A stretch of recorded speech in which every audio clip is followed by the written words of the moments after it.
Assalamualaikum warahmatullahi wabarakatuh. Perkenalkan, nama saya Siva Sadia, mahasiswi jurusan Pendidikan Guru Madrasah Ibtidaiyah UIN Sultan Maulana Hasanuddin Banten. Saat ini saya sedang melaksanakan kegiatan PPLKM DKC 2020 yang dilaksanakan di Min 1 Kota Cilegon. Di sini saya akan menampilkan sebuah video ujian praktik kegiatan pembelajaran di tengah keadaan pandemi COVID-19 seperti sekarang ini dengan menggunakan strategi pembelajaran blended learning. Untuk lebih jelasnya lagi, mari kita bersama-sama menyaksikan video berikut ini. Selamat menyaksikan.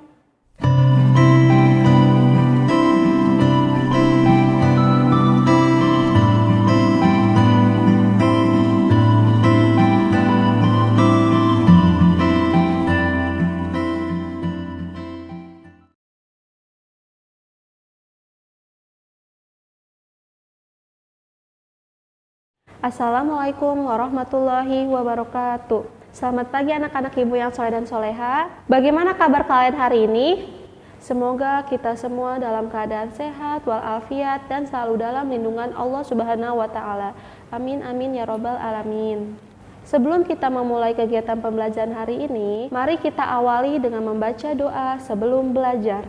Nah, silahkan kepada ketua kelas untuk memimpin teman-temannya dalam membaca doa sebelum belajar. Bismillahirrahmanirrahim. Rabbi zidni ilman warzuqni fahman birahmatika ya arhamar rahimin.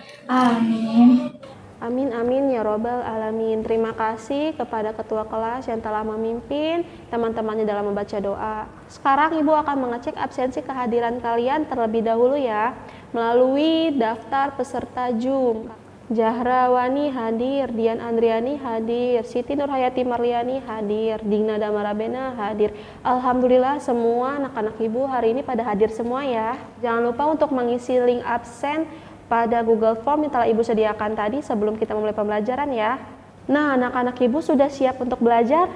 Coba kalau sudah siap, alat tulisnya sudah dipersiapkan. Baik, bagus sekali anak-anak ibu, kalian sudah siap untuk belajar. Walaupun keadaan kita untuk belajar masih secara daring atau online, masih belum bisa ketemu secara langsung, padahal hati ibu sudah rindu loh sama kalian. Namun kita semua harus paham dan mengerti akan keadaan ini dan selalu tetap semangat untuk belajar. Agar kalian lebih semangat dalam belajar kali ini, mari kita tepuk semangat terlebih dahulu ya. Ayo, siapa yang mau mimpin? Dian, silahkan. 1, 2, 3. Aku semangat. Semangat. Ibnu Haitami. Kita pasti bisa. Nah, sudah pada semangat kan? Sekarang waktunya kita untuk belajar. Anak-anak ibu sekalian, kali ini kita akan mempelajari pembelajaran fikih. Jika pembelajaran kemarin kita telah mempelajari makanan yang halal dan haram, kali ini materi pokok pembelajaran hari ini yaitu minuman yang halal dan yang haram. Nah, kalian pasti mempunyai minuman favorit, kesukaan kalian. Coba apa saja sih minuman kesukaan kalian? Coca-Cola, Fanta, Sprite. Kira-kira minuman tersebut masuknya ke dalam halalkah atau haram ya? Bagaimana kita bisa tahu bahwa minuman tersebut halal atau haram? Nah, maka dari itu, tujuan pembelajaran hari ini adalah kalian dapat memahami ketentuan minuman yang halal dan yang haram, sehingga kalian pun dapat membedakan minuman yang halal dan minuman yang haram. Sekarang kalian amati dan simak penjelasan dari ibu ya. Kalian juga dapat menulis materi yang akan ibu sampaikan agar tidak lupa. Nah, anak-anak ibu, selain makanan, kita juga memerlukan minuman sebagai pengganti cairan yang ada di dalam tubuh kita. Pada prinsipnya, dalam agama Islam, segala minuman apa saja adalah halal untuk diminum, kecuali ada dalil yang mengharamkannya. Allah Subhanahu wa Ta'ala telah memerintahkan manusia agar selalu mengonsumsi minuman yang halal, dan sebaliknya manusia harus selalu menjauhi minuman yang haram sebagaimana yang telah dijelaskan dalam Al-Quran dan hadis. Maka kita sebagai seorang muslim harus mengetahui dan memahami pembahasan mengenai minuman yang halal dan yang haram. Nah, pembahasan yang pertama kita akan membahas mengenai minuman yang halal. Minuman halal adalah minuman yang boleh diminum menurut ketentuan syariat Islam. Syariat Islam yang dimaksud adalah syariat yang bersumber dari Al-Quran dan hadis. Semua jenis minuman yang terbuat dari bahan-bahan yang dihalalkan, walaupun bahan dasarnya adalah air, seperti kopi, teh, jus, dan lain-lain, adalah halal untuk diminum. Pada dasarnya, minuman itu adalah yang baik dan yang halal untuk dikonsumsi, asalkan sesuai syariat dan ketentuan. Minuman halal adalah minuman yang tidak mendekatkan diri kita pada syaitan atau bukan untuk hal yang tidak diridhoi oleh Allah Subhanahu wa taala. Hukum minuman halal terdapat dalam firman Allah Quran surat Al-A'raf ayat 157. Bismillahirrahmanirrahim. Wa yuhillu lahumut thayyibat wa yuharrimu 'alaihimul khaba'is. Yang artinya Allah menghalalkan bagi mereka yang sebaik-baik dan mengharamkan bagi mereka segala yang buruk-buruk. Quran Surat Al-A'raf ayat 157. Dari ayat tersebut sudah jelas ya, bahwa sesuatu yang halal adalah sesuatu yang baik dan sesuatu yang diharamkan adalah sesuatu yang buruk. Minuman dapat dikatakan halal apabila minuman tersebut masuk ke dalam kategori atau jenis-jenis minuman halal sebagai berikut. Yang pertama, semua jenis air atau cairan yang tidak membahayakan bagi kehidupan manusia, baik membahayakan dari segi jasmani, akal jiwa maupun akidah. Contohnya, minuman yang airnya alami seperti air sumur, air sungai, air danau, air telaga, air dari mata air, dan air kelapa.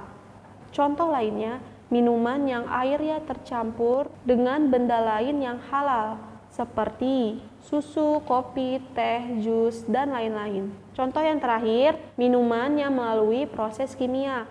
Contohnya minuman yang bersoda seperti Coca-Cola, Fanta, dan lain-lainnya. Jenis yang kedua adalah air atau cairan yang tidak memabukkan, walaupun sebelumnya pernah memabukkan. Contohnya seperti arak yang telah berubah menjadi cuka. Ketika menjadi arak tersebut karena memabukkan, maka haram untuk diminum. Akan tetapi ketika arak tersebut sudah berubah menjadi cuka, maka boleh diminum atau halal. Jenis yang ketiga, air atau cairan itu bukan berupa benda najis atau benda suci yang terkena najis. Jadi minuman yang kita minum harus terbebas dari bahan-bahan yang berupa najis. Karena kita tidak tahu najis tersebut membawa kandungan apa yang bisa saja membahayakan bagi tubuh kita. Jenis yang keempat yaitu air atau cairan itu didapatkan dengan cara-cara yang halal yang tidak bertentangan dengan ajaran agama Islam. Jadi meskipun memenuhi kriteria atau jenis yang ke-1 yaitu tidak membahayakan, yang kedua tidak memabukkan, yang ketiga tidak terkena najis, tapi ketika cara mendapatkan minuman tersebut dengan cara yang tidak halal, maka hukum minuman tersebut menjadi haram. Minuman yang kita dapatkan harus didapatkan dengan cara yang halal. Contohnya minuman yang dibeli dengan hasil kita bekerja, bukan hasil mencuri. Lantas bagaimana cara kita sebagai seorang muslim agar terbiasa meminum minuman yang halal? Yang harus dilakukan oleh kita adalah sebagai berikut. Yang pertama, membeli minuman dari tempat yang terpercaya atau sudah terjamin menjual minuman-minuman yang halal. Yang kedua, mendapatkan minuman dengan cara yang baik, tidak mencuri dan tidak merampas milik orang lain. Yang ketiga, membeli minuman dengan uang yang diperoleh dengan cara yang baik dan halal, tidak dari hasil mencuri, merampok, berjudi, maupun korupsi. Yang keempat, menghindari meminum minuman yang telah ada dalil yang melarang untuk mengonsumsi minuman tersebut, misalnya khamar. Yang terakhir, bergaul dengan orang yang baik sehingga terjaga dari minuman yang haram. Nah anak-anak, Rasul juga mengajarkan kita apabila kita hendak minum, alangkah baiknya untuk yang pertama, mulailah selalu dengan membaca basmalah. Yang kedua, hisaplah dan jangan minum sekali teguk. Yang ketiga, hindari minum sambil berdiri. Yang keempat, minumlah dengan 3 kali nafas. Yang kelima, setelah minum jangan lupa untuk membaca doa. Nah anak-anak, mengapa Allah Subhanahu wa Ta'ala dan Rasul-Nya memerintahkan umat manusia untuk selalu mengonsumsi minuman-minuman yang halal? Pastinya ada hikmah dari mengonsumsi minuman-minuman yang halal tersebut. Adapun hikmah yang kita peroleh dari kebiasaan mengonsumsi minuman-minuman yang halal, yaitu yang pertama, terhindar dari dosa karena kita telah melaksanakan perintah dari Allah Subhanahu wa Ta'ala. Yang kedua, terjaga kesehatan jasmani dan rohani. Yang ketiga, membawa ketenangan hidup sehari-hari. Yang keempat, mendapat perlindungan dari Allah Subhanahu wa Ta'ala. Dan yang kelima, mudah mendapatkan hidayah dari Allah Subhanahu wa Ta'ala.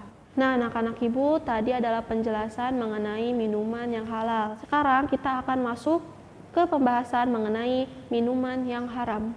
Apa sih minuman yang haram itu?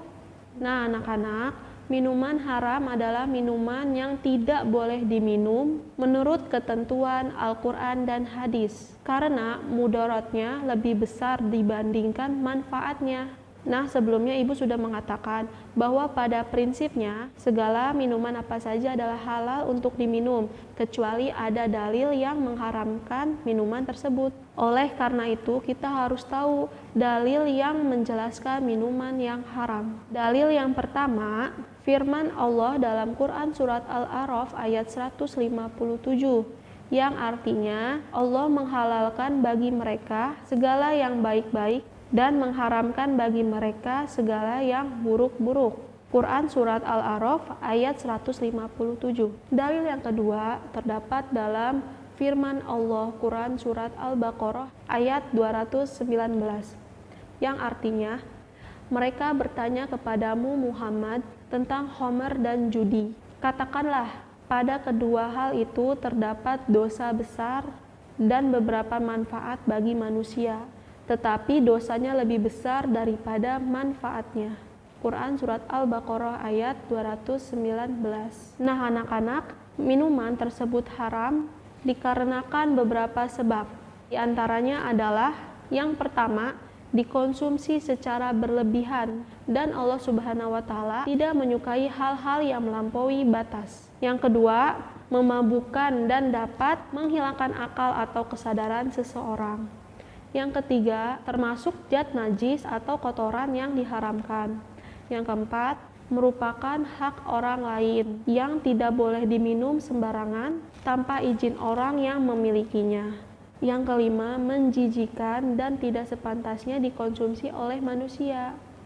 Yang terakhir, membahayakan kesehatan maupun nyawa manusia jika dikonsumsi.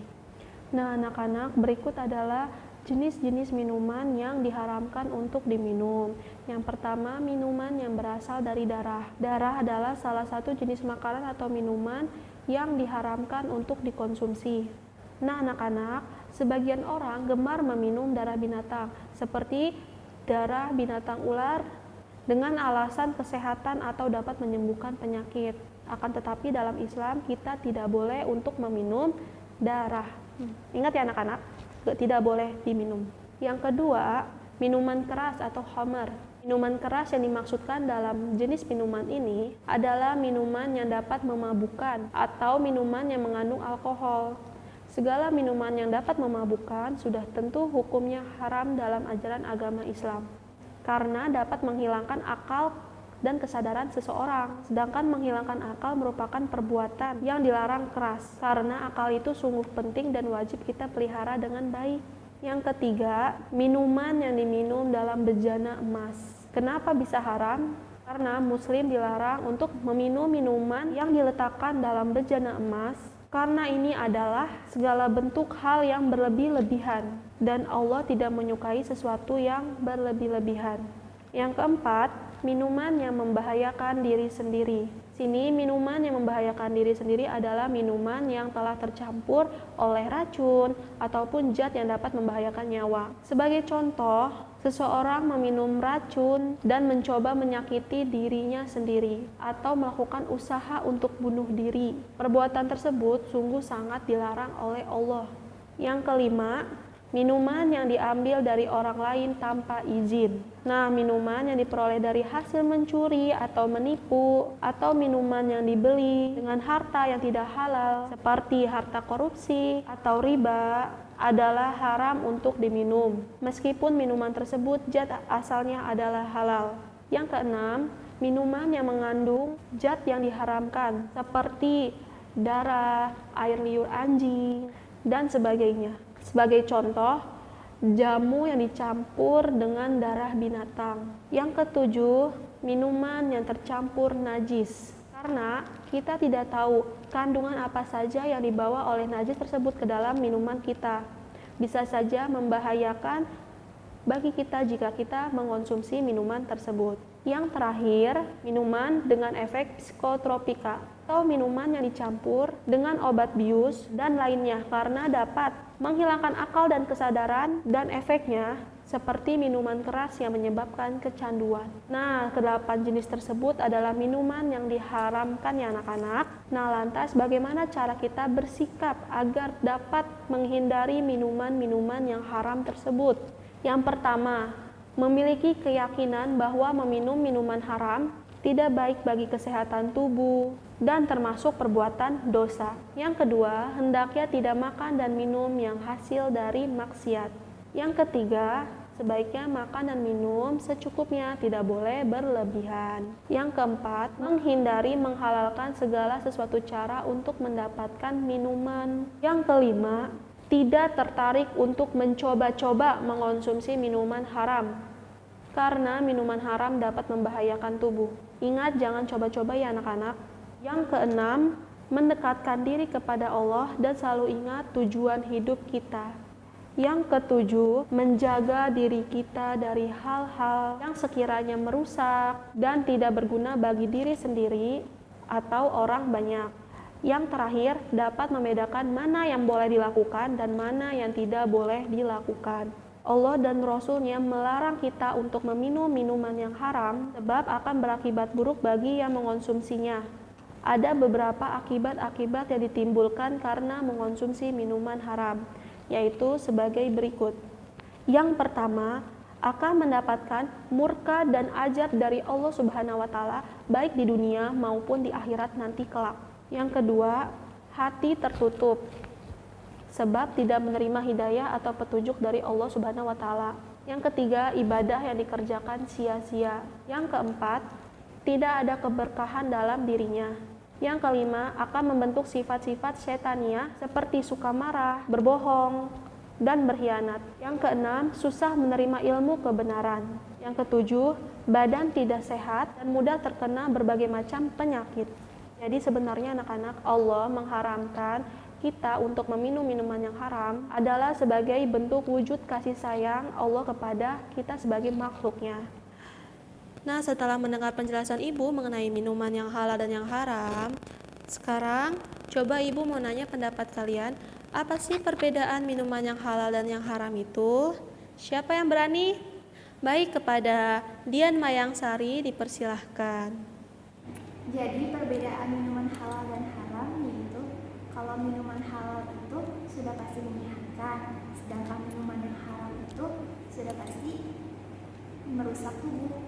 Kalau minuman yang halal itu sudah pasti diperbolehkan dalam syariat Islam, sedangkan minuman yang haram yaitu minuman yang dilarang oleh syariat Islam. Contohnya dari minuman halal yaitu seperti jus, susu, kopi, teh, dan lain sebagainya. Sedangkan untuk minuman yang haram yaitu seperti khamar. Iya, benar sekali apa yang dikatakan oleh teman kita Dian. Minuman yang halal itu minuman yang sudah pasti diperbolehkan oleh agama kita, sedangkan minuman yang haram, minuman yang tidak boleh diminum karena ada dalil yang menjelaskan. Selain itu, minuman yang haram juga lebih besar mudaratnya dibanding manfaatnya.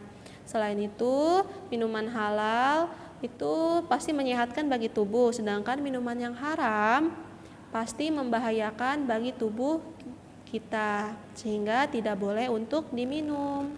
Nah, sekarang sebelum kita lanjutkan pembelajaran, apakah ada yang ingin dipertanyakan terlebih dahulu? Baik, kepada Mayang, silahkan mau bertanya apa? Ibu izin bertanya, kenapa Rasulullah menganjurkan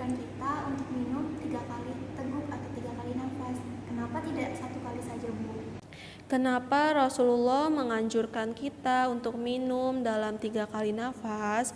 Itu karena dari studi ilmiah menunjukkan bahwa ada efek berbahaya dari minum dengan sekali tarikan nafas. Maka dianjurkan dalam 3 kali nafas atau 3 kali teguk. Selain itu, jika kita minum dengan 1 kali nafas atau 1 kali teguk, dapat menyebabkan kerongkongan akan tersedak, terutama akan melemahkan otot-otot dan syaraf. Selain itu, minum dengan sekali tarikan nafas akan dapat merugikan bagi organ liver dan perut. Maka dari itu, Rasulullah menganjurkan kita untuk minum dengan 3 tarikan nafas. Nah, apakah ada yang masih ingin dipertanyakan kembali? Jika tidak ada, Ibu rasa sudah cukup penjelasannya. Sekarang kita akan quiz time. Nah, anak-anak, Ibu sudah membagikan link quiz melalui WhatsApp grup kelas kita. Silahkan kalian buka dan klik link tersebut. Sekarang kalian kerjakan kuis tersebut. Nanti hasil nilai kuis tersebut akan langsung muncul setelah kalian mengerjakan kuis tersebut. Waktu pengerjaan diberikan selama 30 menit dimulai dari sekarang. Ingat ya, tidak boleh diskusi melalui WhatsApp ataupun aplikasi pesan lainnya. Harus mengerjakan kuis secara individu. Selagi kalian mengisi kuis, tolong Zoom nanti jangan di lift terlebih dahulu. Dan mikrofon kalian tolong nyalakan agar Ibu bisa mendengar suara kalian. Takutnya ada yang bisik-bisik atau teleponan sambil mengerjakan kuis. Tidak boleh ya. Wah, belum 30 menit sudah selesai nih. Dan nilai-nilai kalian Ibu lihat dari responden Google Form yang telah kalian kerjakan atau kuis yang telah kalian kerjakan, hasilnya sangat memuaskan. Hal ini berarti kalian sudah paham akan materi yang telah kita pelajari hari ini ya. Baiklah anak-anak, tidak terasa pembelajaran hari ini telah cukup sampai di sini. Nah, ayo siapa yang mau menyimpulkan pembelajaran kita hari ini? Baik, kepada Dian, silahkan simpulkan pembelajaran hari ini. Jadi pada dasarnya semua minuman itu boleh diminum atau halal, kecuali ada dalil yang mengharamkannya. Dan kenapa Allah melarang kita untuk meminum yang haram? Karena itu wujud kasih sayang Allah kepada kita hambanya. Bagus, terima kasih kepada Dian yang telah menyimpulkan pembelajaran hari ini. Anak-anak, kita berikan aplaus dulu ya untuk Dian. Jadi anak-anak, kita sebagai seorang muslim harus senantiasa membiasakan diri meminum minuman yang halal dan menghindari minuman-minuman yang haram. Nah, materi yang telah Ibu sampaikan hari ini jangan lupa untuk ditulis kembali ya, agar kalian tidak lupa akan pembelajaran hari ini. Nah, untuk pembelajaran fikih berikutnya, kita akan mempelajari bab 3 mengenai binatang yang halal dan yang haram. Kalian bisa mempelajari materi tersebut terlebih dahulu ya. Nah, anak-anak, cukup itu saja yang dapat Ibu sampaikan. Semoga pembelajaran kita kali ini dapat bermanfaat untuk kita semua. Anak-anak, jangan lupa untuk selalu menjaga kesehatan ya, dengan selalu menerapkan protokol kesehatan dan menjaga kebersihan diri kita dan kebersihan lingkungan rumah kita, agar kita dapat terhindar dari segala macam penyakit dan virus seperti COVID-19 yang sedang merebak saat ini. Sebelum Ibu tutup kelas virtual kita kali ini, alangkah baiknya kita tutup dengan doa sesudah belajar. Kepada ketua kelas, yuk dipimpin dulu teman-temannya dalam membaca doa selesai belajar. Bismillahirrahmanirrahim. Wal asri innal insana lafi khusri illa alladziina aamanu wa 'amilus sholihati wa tawassaw bil haqqi wa tawassaw bis sabri. Amin. Terima kasih kepada anak-anak Ibu yang semangat dan tertib dalam mengikuti pembelajaran kelas virtual kali ini. Sampai jumpa di pertemuan berikutnya. Kurang lebihnya Ibu mohon maaf. Wassalamualaikum warahmatullahi wabarakatuh. Dadah.